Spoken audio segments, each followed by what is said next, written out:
चलिए प्रिय विद्यार्थियों, आप लोग तैयार हो जाइए। नागरिक शास्त्र के महत्वपूर्ण सेशन को आपने हिंदी का पेपर देकर कैसा किया कैसा नहीं किया उसके बारे में गोली मारिए। आप लोगों के पास समय बिल्कुल भी नहीं है। नागरिक शास्त्र को पहले अध्ययन कीजिए, मैंने अपलोड कर दिया है हिंदी वाला, उसको बाद में ही आप देख लीजिएगा, ठीक है। अपने पेपर का, अपने मॉडल पेपर का जो आपका ओरिजिनल पेपर था उसको सेट का, ठीक है। सॉल्यूशन को लेकर कंफ्यूज मत होइए, आगे जो आपकी लड़ाई है उसको देखिए। नागरिक शास्त्र महत्वपूर्ण प्रश्न एडिशन कल सुबह जाने से पहले जो है इसे जरूर देख लीजिएगा। देखिए 23 फरवरी को है सुबह सुबह पेपर आप लोग का नागरिक शास्त्र का। क्लास 12 के लिए आप विद्यार्थी हैं, यूपी बोर्ड में हैं, तो ये सेशन आपका है। और डिस्टेंस वीडियो को बिना स्किप किए हुए पूरा देखिएगा, बहुत ही मोस्ट इंपॉर्टेंट ये सेशन है आप लोगों के लिए। देखिए पहला प्रश्न क्या है यहाँ पर, राजग का पूरा नाम लिखिए। राष्ट्रीय जनतांत्रिक गठबंधन, क्या नाम है पूरा? राष्ट्रीय जनतांत्रिक गठबंधन जो नाम है वो है राजग का पूरा नाम, ठीक है। चलिए अति लघु में बढ़ते हैं दूसरे इंपॉर्टेंट प्रश्न की ओर। देखिए ये बहुविकल्पी में भी ये प्रश्न जा सकता है। सोवियत राजनीतिक प्रणाली किस विचारधारा पर आधारित थी? देखिए सोवियत राजनीतिक जो प्रणाली है वो समाजवाद तथा साम्यवादी, देखिए समाजवाद तथा साम्यवादी विचारधारा पर आधारित थी। देखिए अमेरिका का वर्चस्व कब स्थापित हुआ? देखिए जब सोवियत संघ या सोवियत प्रणाली जिसे कहा जाता था, तो 1991 में क्या हुआ, सोवियत प्रणाली का विघटन हो गया और विघटन के पश्चात जो था अमेरिका का वर्चस्व स्थापित हो गया, ठीक है। चलिए आगे बढ़ते हैं लोग। यहाँ पर शपरंग का विस्तारित रूप क्या होगा? संयुक्त प्रगतिशील गठबंधन। संयुक्त प्रगतिशील गठबंधन जो है शपरंग का विस्तारित रूप हो जाएगा। देखिए दलित पैंथर्स का आरंभ कहाँ से हुआ था? दलित पैंथर्स की बात हो रही है। दलित पैंथर्स का जो आरंभ हुआ था महाराष्ट्र से हुआ था, सन 1972 में हुआ था। कब हुआ था? सन 1972 में हुआ था। दलित पैंथर्स का आरंभ कहाँ से हुआ था? महाराष्ट्र राज्य से हुआ था। कब हुआ था? सन 1972 में हुआ था। नीति आयोग का अध्यक्ष कौन होता है? देखिए डिस्कशंस नीति आयोग की बात हो रही है। नीति आयोग का पूरा फुल फॉर्म जानने का प्रयास करेंगे तो national institute for transforming India. क्या हो जाएगा? National institute for transforming India, NATI, national institute, INSTITUT, institute of transforming,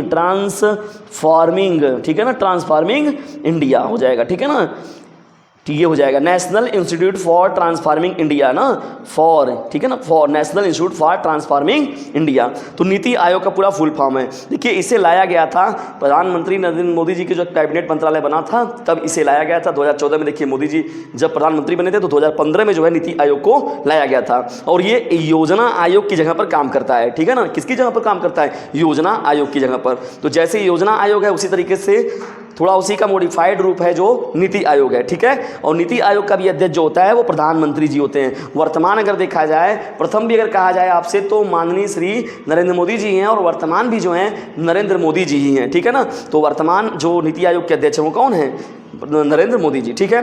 मंडल आयोग का अध्यक्ष कौन थे? देखिए बिंदेश्वरी प्रसाद मंडल, बिंदेश्वरी प्रसाद मंडल। देखिए मंडल आयोग जो बनाया गया था ओबीसी के लिए, अदर बैकवर्ड कास्ट यानी अन्य पिछड़ा वर्ग के लिए जो आरक्षण की बात की गई थी मंडल आयोग में की गई थी। और जो इसकी अध्यक्षता किए थे वो कौन किए थे? बिंदेश्वरी प्रसाद मंडल। बहुत ही महत्वपूर्ण नाम है ये।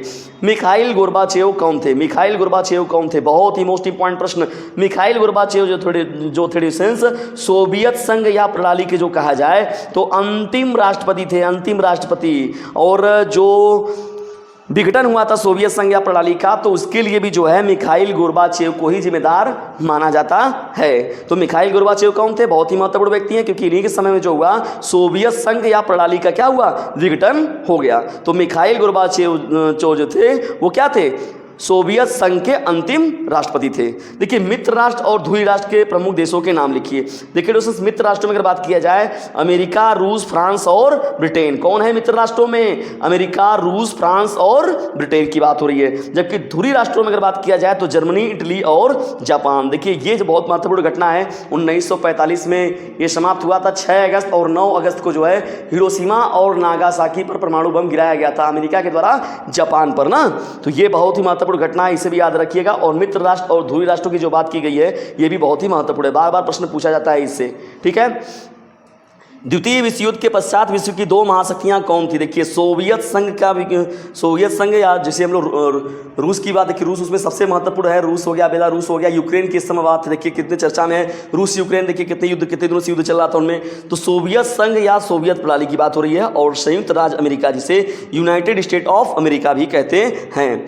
क्योटो प्रोटोकॉल का क्या कार्य है? देखिए क्योटो प्रोटोकॉल का जो मुख्य कार्य होता है वो ग्रीन हाउस गैसों के उत्सर्जन पर कैसे नियंत्रण बनाया जाए। ठीक है, तो जो ग्रीन हाउस गैसें हैं, कार्बन मोनोऑक्साइड की बात होगी, कार्बन डाइऑक्साइड की बात हो गई, मेथेन की बात हो गई, ठीक है ना, तो ये सभी चीज़ें जो है इनको कैसे रोका जाए, कार्बन की बात हो गई तो कैसे इन पर नियंत्रण किया जाए, क्लोरोफ्लोरोकार्बन की बात हो गई, CFC ना, तो ये चीज़ें जो ओजोन लेयर को देखिए समाप्त कर रहा है। तो क्योटो प्रोटोकॉल का मुख्य कार्य इसीलिए किया गया था, जलवायु परिवर्तन को ध्यान में रखते हुए ग्रीन हाउस गैसों के उत्सर्जन पर नियंत्रण बनाए रखने के लिए जो मुख्य रूप से इसका जो है प्रयोग किया गया। ठीक है ना, क्योटो प्रोटोकॉल का। संयुक्त राष्ट्र, देखिए नेक्स्ट प्रश्न की ओर बढ़ते हैं, संयुक्त राष्ट्र संघ का प्रधान प्रतिनिधित्व क्या कहलाता है? तो संयुक्त राष्ट्र संघ का जो प्रधान प्रतिनिधित्व होता है उसे हम लोग महासचिव कहते हैं। क्या कहते हैं? महासचिव कहते हैं। ठीक है दोस्तों, बहुत ही महत्वपूर्ण। बताइए वर्तमान जो है महासचिव कौन है, जल्दी बताइए। मैंने आपको सेशन बताया था, लाइव सेशन बताया था दोस्तों को, तो जल्दी बताइए कमेंट बॉक्स में कौन है इस समय वर्तमान जो है महासचिव संयुक्त राष्ट्र संघ के। जल्दी बताइए कमेंट बॉक्स में, जल्दी जाइए तुरंत तुरंत। WTC पर हमला कब हुआ? देखिए वर्ल्ड ट्रेड सेंटर, WTC का फुल फॉर्म ही पूछे तो वर्ल्ड ट्रेड सेंटर होता है। क्या होता है? वर्ल्ड ट्रेड सेंटर होता है। और इस पर जो हमला किया गया था 11 सितंबर 2001 को हमला हुआ था। कब हुआ था? 11 सितंबर 2001 को। चलिए नेक्स्ट प्रश्न की ओर बढ़ते हैं, फटाफट चलिए आगे बढ़ते रहिए और फटाफट इसे शेयर भी करते रहिए न्यूज़। ठीक है, और तैयार रहिएगा दूसरे सेशन के लिए। बहुत सारे सेशन मैंने आप लोग के लिए तैयार कर रखे हैं और कम्युनिटी में भी जाइए, कम्युनिटी में मैंने एक से एक प्रश्न आप लोग के लिए कर रखे हैं और महामैराथन के नाम पर जो है 40 से 50 जो बहुविकल्पी प्रश्नों की श्रृंखला है मैंने उसको भी आप लोगों के लिए उपलब्ध करा रखा है। उन सब सीरीज को आप लोग एक बार अच्छे से जरूर देख लीजिएगा। डीजे सर चैनल के साथ आप 10 घंटे 15 घंटे जो है अपना समय दे दीजिए, आपके अंदर से सिविक्स का डर निकल जाएगा और बहुत जबरदस्त आप पेपर देकर आएंगे। बस आपको एक काम करना है, डीजे सर चैनल पर जो नागरिक शास्त्र का प्लेलिस्ट है उसे पूरा देख जाइए। चलिए रात भर आपको यही काम करना है। खान अब्दुल गफ्फार खान, देखिए सीमांत गांधी के नाम से किसे जाना जाता है? तो खान अब्दुल गफ्फार खान जो है उन्हें ही सीमांत गांधी के नाम से जाना जाता है। किसके नाम से जाना जाता है? सीमांत गांधी के नाम से। किसे जाना जाता है? खान अब्दुल गफ्फार खान जी को। ठीक है ना, चलिए आगे बढ़ते हैं। शीत युद्ध का चरम बिंदु क्या था? शीत युद्ध का चरम बिंदु क्या था? देखिए क्यूबा मिसाइल संकट जो था, क्यूबा मिसाइल संकट, कौन मिसाइल संकट? क्यूबा मिसाइल संकट जो था वही जो था शीत युद्ध का वही चरम बिंदु था। किसका चरम बिंदु था? शीत युद्ध का। तो शीत युद्ध का चरम बिंदु कौन है? क्यूबा मिसाइल संकट। चलिए आगे बढ़ते हैं।